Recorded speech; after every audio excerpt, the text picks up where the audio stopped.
Section 107 of the Copyright Act 1976 allowance is made for fair use for purposes such as criticism, comment, news reporting, scholarship, and research. Fair use is a use permitted by copyright statute that might otherwise be infringing. Non-profit, educational, or personal use tips the balance in favor of fair use. Colombiana 2. 2025. Hello friends, welcome back to my channel. Friends, this is not a movie, this is a full detail review and fact video about this movie. If you want to know about this movie, then you must like this video, because in today's video we will tell you what is its story, which actors and actresses have worked in this film. The director, producer, cameraman of this film is going to talk about them in detail. We will talk about the post-production, pre-production budget, and filming of this film. The star cast of the film will also give details about the supporting cast and production. Guys, if you want to know about this movie, you must watch this video. You will find all the details of this movie in this video. What is the story of this movie? If you like this video, then share it with your friends and subscribe our channel. Colombiana 2 in 2025 has not been officially announced or confirmed by the original film's producers or studios. Colombiana 2 2025 brings back the fierce Catalia Restrepo, portrayed by Zoe Saldana, on another journey of vengeance and justice. Following the events of the first film, where Catalia took down the men responsible for her parents' deaths, she now faces an even more dangerous challenge: a deadly syndicate that threatens to destroy everything she holds dear. Plot overview: the story begins with Catalia trying to lead a quieter life, having partially escaped the violent shadows of her past. She's found a small semblance of peace, living under a new identity in a remote village in South America.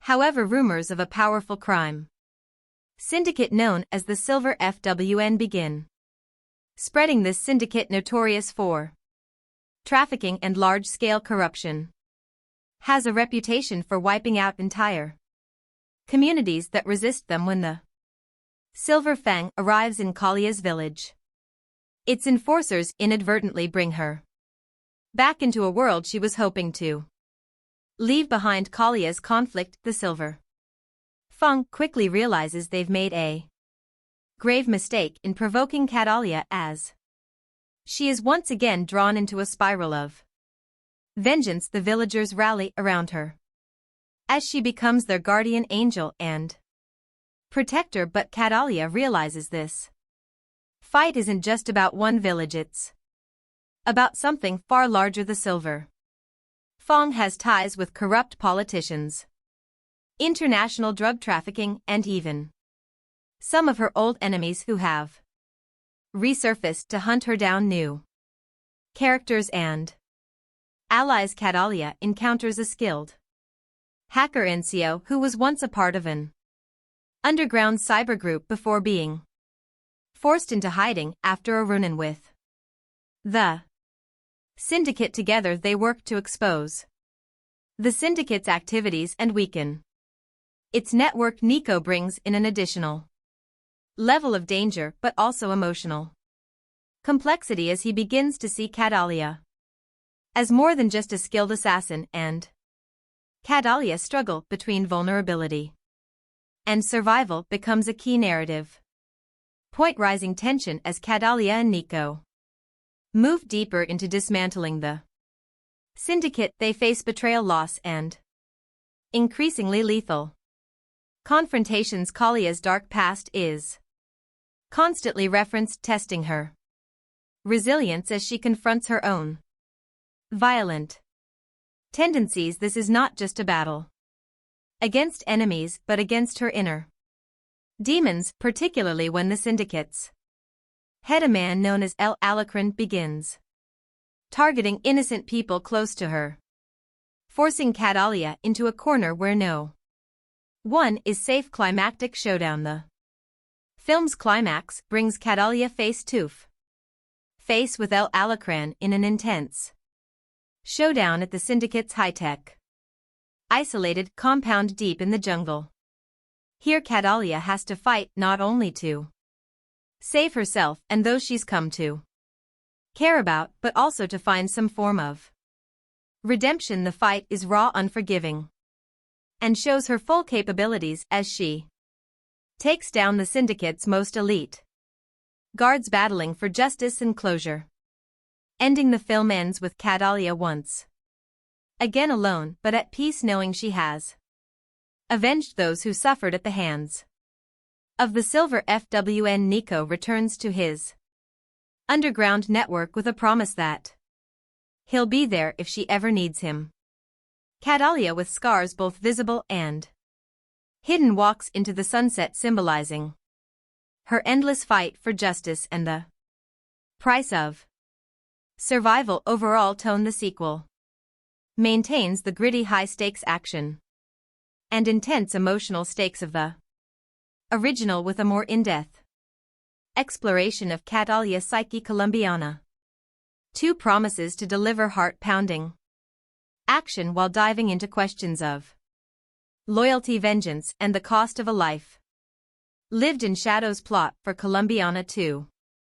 2025 Colombiana 2 takes us back into the ruthless high-octane world of Catalia Restrepo, portrayed once again by Zoe Saldana, set several years after the events of the first movie. This sequel delves into themes of legacy, redemption, and the relentless pull of a past riddled with violence. Act 1: the calm before the storm. Since avenging her parents' deaths, Catalia has managed to stay under the radar, living quietly in the remote village of San Miguel, deep within the jungles of South America. Under an assumed identity, she sought peace, and the villagers view her as a mysterious but protective figure. Catalia has begun to soften, even building connections with some villagers, including a young girl, Camila, who looks up to her, but her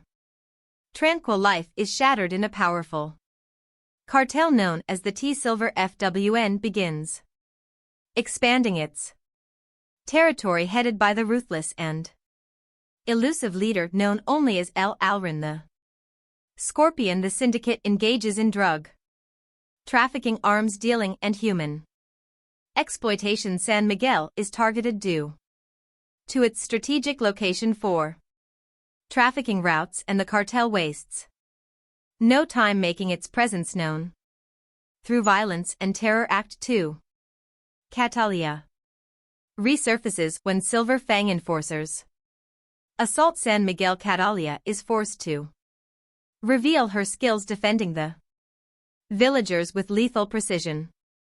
Witnessing her unmatched ferocity, the cartel quickly realizes that Catalia is no ordinary resident. Her actions gain notoriety, and El Alrin becomes intrigued by rumors of La Tigresa, the Tigress, defend a small village. During one skirmish, Catalia meets Nico, a former hacker from a European activist network footprint, and offers to help her in exchange for protection. Though hesitant to work with anyone, Catalia recognizes Nico's skills and agrees, seeing an opportunity to disrupt the cartel on a larger scale. Act 3: the fight for justice and survival. With Nico's help, Catalia begins targeting the cartel's resources, destroying shipments, intercepting communications, and undermining Silver Fang's hold on nearby communities. Her actions enrage El Alrin, who responds by sending elite assassins to San Miguel. The attacks escalate, becoming personal when the cartel captures and kills Camila, the young girl. Catalia had grown attached to Camila's death pushes Catalia over the edge, unleashing her deepest rage. No longer content to simply disrupt operations, she makes it her mission to hunt down El Alacran and dismantle Silver Fang.